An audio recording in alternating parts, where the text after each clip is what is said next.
todo dia é uma longa lista, né? Como é que eu tô cuidando da minha mente? Tá, eu tenho um processo espiritual ou eu não tenho? Eu tomo remédio ou não tomo remédio? Eu faço terapia ou não faço terapia? Eu vou conversar com alguém?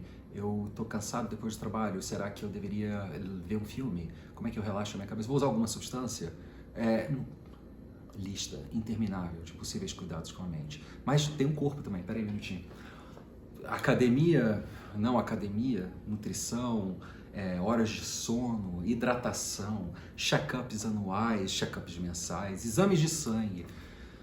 E nossa, toda uma série de processos para manter esse corpo funcionando, né? E aí finalmente o self.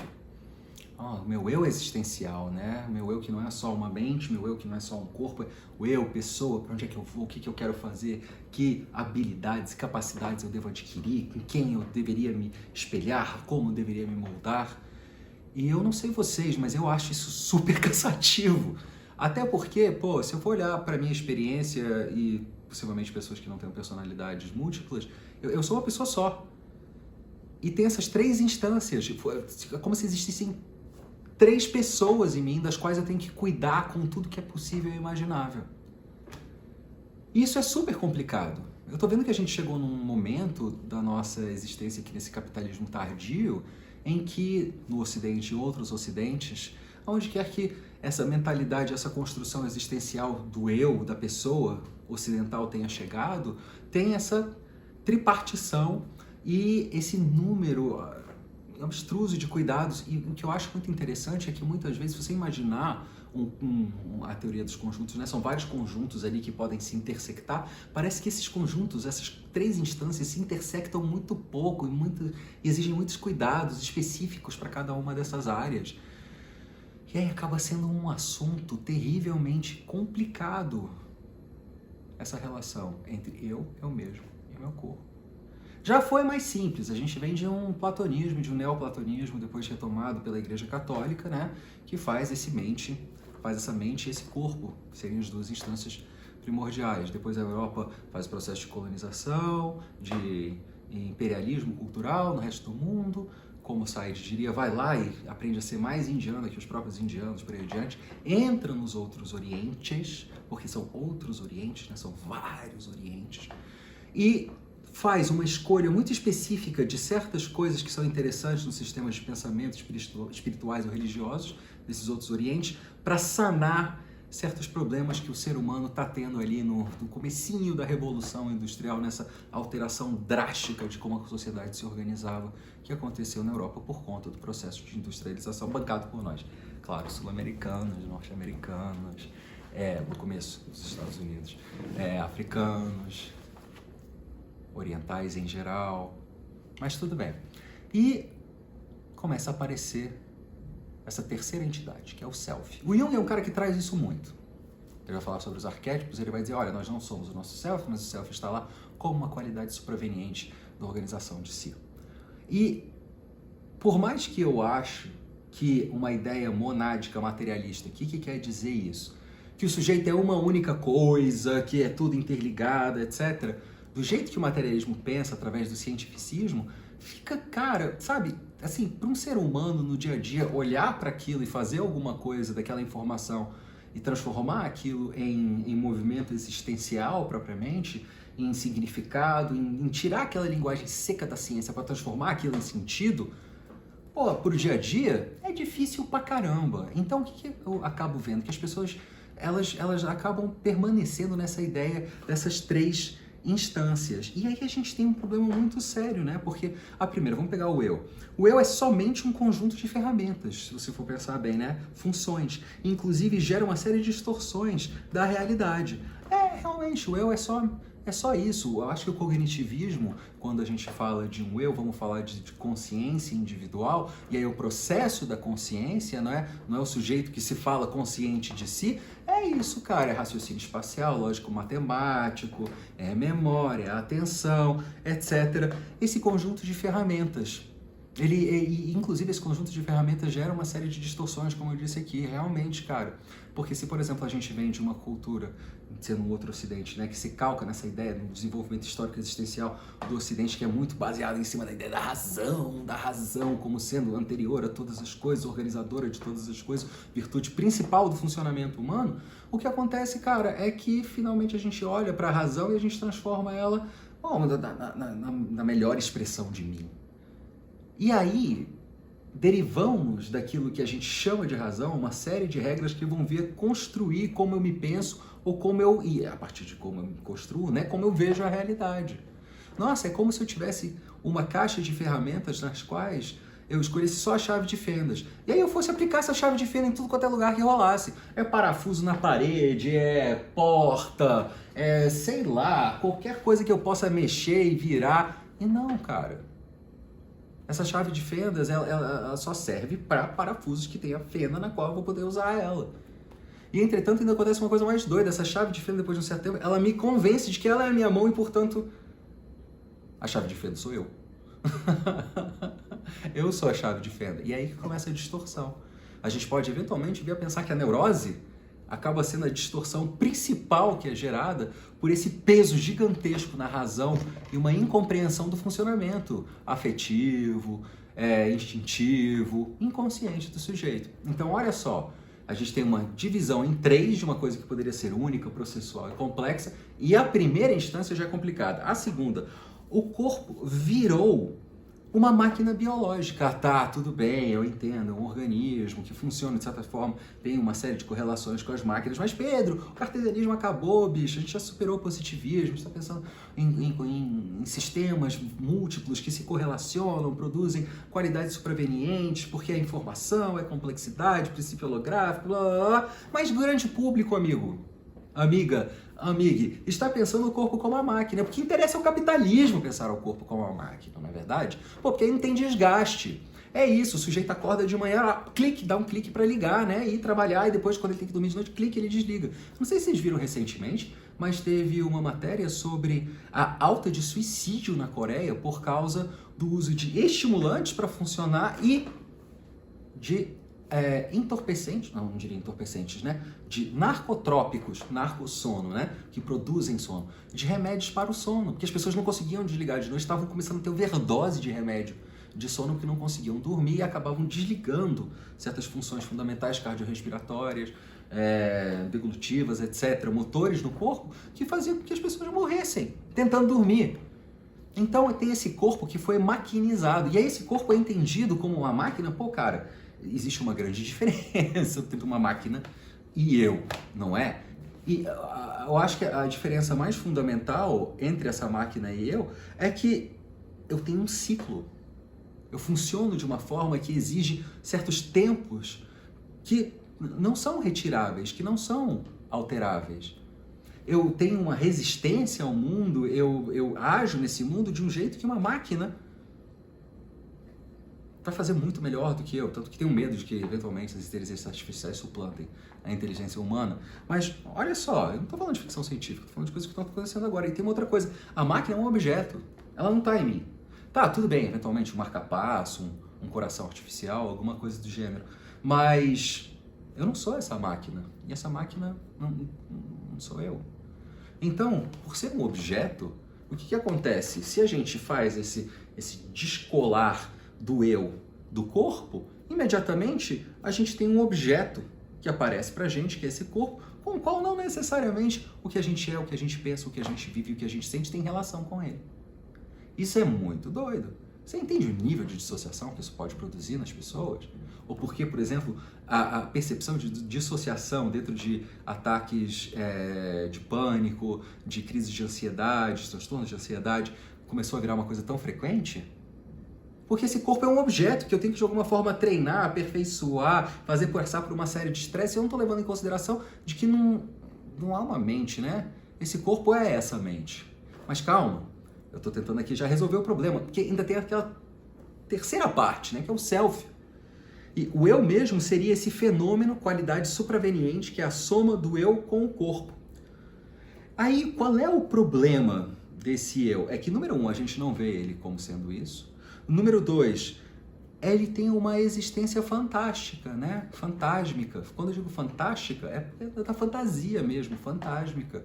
Porque como é que a gente pode ter três instâncias que estão dissociadas de si e, de alguma forma, essa terceira instância ser equivalente a mim? Seria praticamente como eu dizer, mais uma vez, né, aquela história de que a chave de fenda, a ferramenta sou eu. É muito esquisito. Eu fico pensando, cara, como é que a gente faz para produzir tanta literatura de psicologia e de autoajuda que faz essa tripartição e de alguma forma a gente espera que a gente vai conseguir superar essas sensações de dissociação, de maquinização, de gamificação do sujeito. Como é que a gente vai conseguir fazer isso? Não existe mais uma narrativa que traga todas essas três coisas juntas. Na clínica eu tento fazer isso, né? O entremeamento disso de novo para que surja a pessoa. A pessoa, aquela unidade pessoa, que sim, em momentos tem fenômenos que são puramente biológicos, como a reprodução de célula do músculo na minha batata, não tem nada a ver com aquilo que eu estou pensando. Claro que se eu estiver num mau estado, talvez isso não aconteça tão bem. Mas de qualquer maneira, entendeu? Tem parte do meu psiquismo, por exemplo, quando eu estou fazendo uma conta matemática, etc. e tal, que o impacto que tem sobre o meu corpo, se feito num momento específico, entremeado com outras coisas, não vai produzir uma martirização, por exemplo, de uma função cognitiva. Martirização de uma função cognitiva fica difícil, né? Não vai fazer com que o meu cérebro fique fazendo a mesma coisa sem parar até ele não aguentar mais fazer isso. E, entretanto, ter que fazer isso no dia seguinte. Então, Pedro, nossa, você está falando aqui, criando problema, jogando areia na engrenagem e tudo mais. Como é que a gente pode resolver essa divisão? Olha, eu acho que uma das primeiras coisas que a gente pode fazer é um retorno à experiência dos sentidos e do mundo em si. Ah, você é contra a realidade virtual e o meta. Não, velho, eu acho que é super interessante. Eu boto fé que a gente poderia desenvolver uma série de coisas. Eu tenho uma série de ideias de coisas que eu adoraria fazer no mundo meta. Mas antes que mais nada, cara, por exemplo, se eu vou para o meu emprego todo dia e eu morro de gastrite, e já fizeram vários exames em mim e não tem H. pylori, não tem nada, pô, por que eu não estou prestando atenção no sintoma de mal-estar que meu corpo está produzindo a respeito do meu local de trabalho? Volta para isso. Tem pessoas que eu frequento que me fazem rir, e eu acho maravilhoso essas pessoas que me fazem rir. Tem pessoas que eu não gosto. Entretanto, eu sinto que eu preciso frequentar essas pessoas que eu não gosto. E aí isso me faz sentir mal. Por quê? Por que eu me mantenho sentindo mal? Ah, talvez eu não tenha nenhuma escolha, sim, mas como é que eu posso reinterpretar então a situação na qual eu me encontro? Entrando em contato com o que ela pode vir a querer dizer para mim. Botar a mão na massa, na realidade, no mundo em si. Não é verdade? Porque parece que a gente age num mundo onde as coisas já têm... Sim, todas as coisas têm uma história no mundo. Mas a grande beleza do mundo é o fato de que a gente tem como dialogar com a história das coisas, para que elas possam vir a fazer parte da nossa história, e não nós sermos vítimas da história das coisas. Que parece que é o que acontece. No sentido, na hora que a gente volta para o sentido, a gente volta para o fenômeno imediato, que é o que está acontecendo agora. Isso não é novidade. Boa parte das práticas religiosas ascéticas, ou seja, onde você tem meditação, onde você tem algum tipo de exercício físico que você faz com o corpo, ou com sacrifício, etc., faz você voltar intimamente para essa experiência. É uma forma de transcendência. Pô, você não precisa, cara, sair se chibatando na rua com, como é que é o nome daquele? Chicote de 7 caudas e tudo mais para entrar em contato com Deus. É um método, sem sombra de dúvida. Entretanto, existem vários outros para você se manter aqui presente. E, cara, eu posso te garantir, mindfulness não é um deles. 2. Busca de sistemas de ideias que traduzam suas percepções. Sim, velho. Quando eu usei sistemas de ideia aqui. Por quê? Porque, bicho, eu não acho que autoajuda é um sistema de ideia, vou ser bem honesto com você. Assim, não mesmo. O que é? Vamos fazer esse coaching aqui de uma comportal cognitiva mal pensada, que pela metade você vai quebrar uma tábua aqui, você vai mostrar que você consegue nesse... Bicho, o que é isso? Tipo assim, o que você está querendo com isso exatamente? Você está querendo trabalhar melhor? Você acha então que existe uma pessoa que vai para o trabalho que não é você, e aí você vai só aprimorar aquela pessoa e tudo bem, se eu aprimorar aquela pessoa vai dar tudo certo? E se você não quiser ir para o trabalho, se você não quiser aprimorar aquela pessoa, se você estiver sendo obrigado a aprimorar aquela pessoa, busca um sistema de ideias. Quando eu falo um sistema de ideias, eu estou falando, cara, de filosofia, eu estou falando de psicologia, eu estou falando de espiritualidade, eu estou falando de religião, eu estou falando das experiências vividas, biografias de outras pessoas. Eu tô falando disso. Eu tô falando de sistemas de ideias e conhecimento que deem conta de pensar profundamente o sujeito, trazendo sempre a ideia fundamental de que, pô, em última instância, você é responsável pelo seu próprio movimento no mundo, né? E que você não é uma máquina. Eu não vou melhorar uma coisa aqui, mudar um chip ali, botar um tubo aqui e tal, e eu vou andar muito mais rápido, vou ser muito melhor. Isso não existe. É uma falácia que gera um enorme sofrimento quando as pessoas não conseguem fazer o que está sendo pedido de um mundo que as maquinifica. É horrível! É fonte de doença mental. Dá uma olhada no meu último vídeo.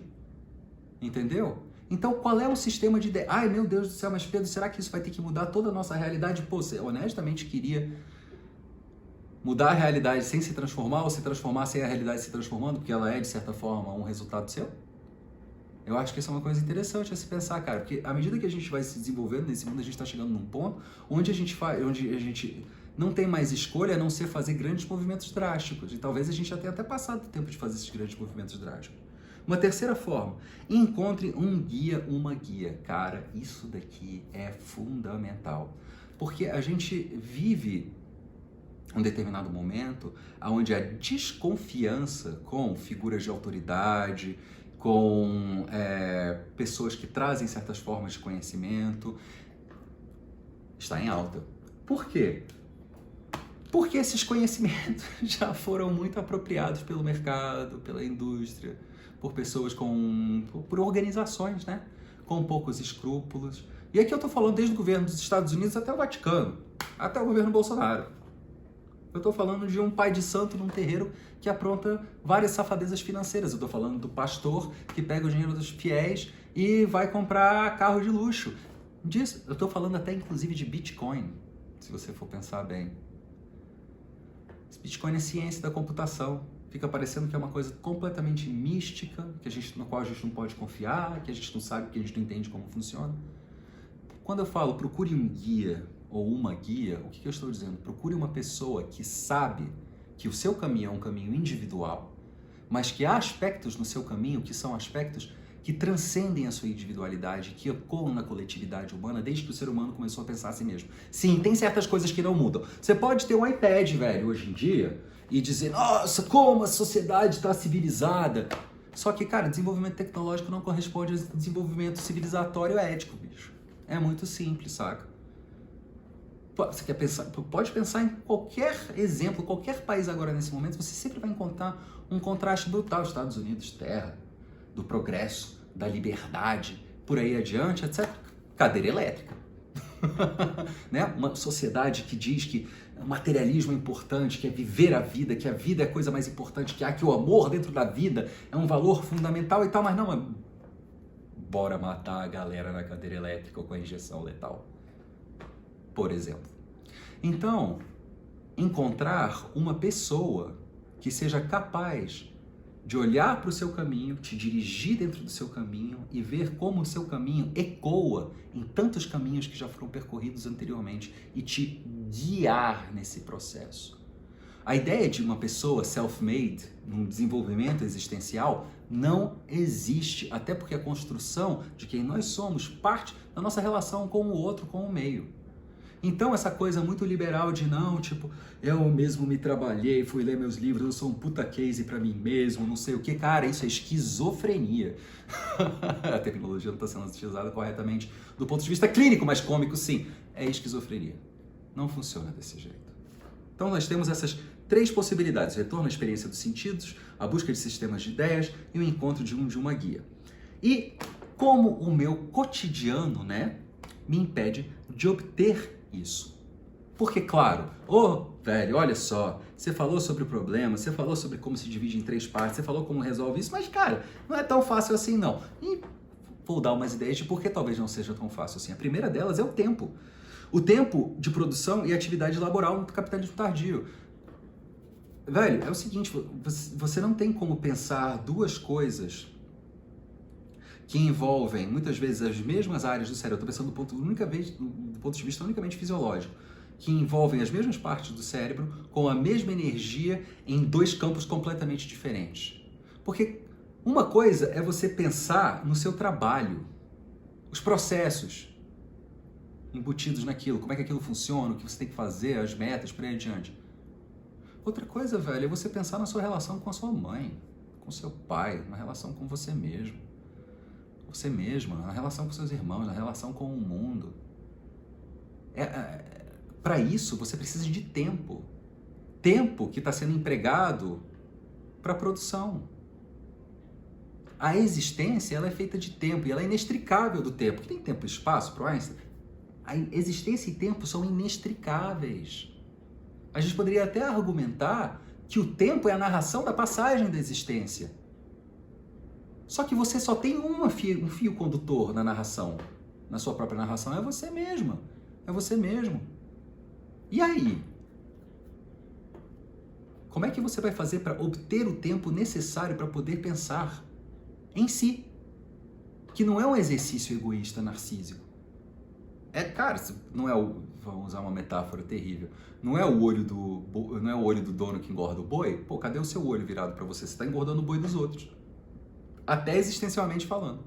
Número 2, a ideia de que a existência é um conjunto de tarefas intercaladas com diversão e de que um manual simples pode resolver tudo isso. Velho, você não é uma máquina. Eu vou repetir isso de novo, isso vai aparecer em vários temas dos meus vídeos, em vários comentários, porque é absurdo como essa ideia cartesiana impera por causa do sistema produtivo, cara. Você não é uma máquina, cara. Não é uma série de listas de tarefas. A coisa não é linear. Por mais que a gamificação e a ideia de RPG possa ajudar a dar sentido para certas coisas que vão ocorrendo com você, ela ainda é profundamente limitada e superficial como forma de percepção de si. O que é, velho? Não é uma lista de tarefas, cara. Porque a existência é absurda. Ela não tem sentido nenhum. Então quem criou a lista de tarefas foi você ou foi alguém fora de você? Você está de acordo com a lista de tarefas? Eu acho que esse é o primeiro lugar para começar a questionar isso. E em terceiro lugar, a competição, o individualismo, a desconfiança e o desespero nos impedem de encontrar guias. Eu acho que eu não preciso falar mais muito sobre isso. Porque, honestamente, um guia e o ato da entrega para esse guia quer dizer que você entende que aquele ser humano entende mais de humanidade, possivelmente, do que você, e possa acolher. Não quer dizer que você vai ter que ter um guia pro resto da sua vida. Que ele vai poder te acolher, que ela vai poder te acolher, que aquilo vai poder te acolher. Só que é um ser humano, falho. Pessoas que cometem erros, pessoas que têm preconceitos, pessoas que... Uma série de coisas que têm características intrínsecas a si que podem parecer as coisas mais incongruentes pra gente. Entretanto, existe um processo muito interessante para você marcar quem é um guia ou uma guia. A compaixão. A compaixão pelo seu sofrimento. E uma compaixão que você não precisa ter de volta pelo seu guia. O seu guia já tem essa compaixão por si. É por isso que ela é capaz de transcender e trazer essa compaixão para você. Para que você aprenda a se dar essa compaixão. Porque também tem essa jogada, né? O guia, ele te ensina a se cuidar. Ele não cuida de você. No começo, quando a gente está meio perdido, etc., sim, faz um certo cuidado nosso. Mas a ideia é de ir fazendo esse cuidado e, ao mesmo tempo, garantindo que nós sejamos capazes de fazer o nosso próprio cuidado. Porque é no nosso cuidado que a gente se conhece. E é se conhecendo que a gente desfaz o eu do corpo, do eu mesmo, essa divisão, e a gente se vê como processo no mundo processual. E de repente as coisas começam a fazer muito mais sentido. Eu espero que vocês tenham gostado dessa tentativa da gente sair dessa loucura, dessa divisão e compartimentalização das pessoas, e como é que a gente pode fazer isso. Talvez o que eu estou trazendo para você não seja novidade. Por outro lado, a execução, com todas as suas particularidades singulares, sempre vai ser uma novidade para você. Então por que você não se permite começar essa novidade? Muito obrigado pela atenção e uma boa semana para vocês.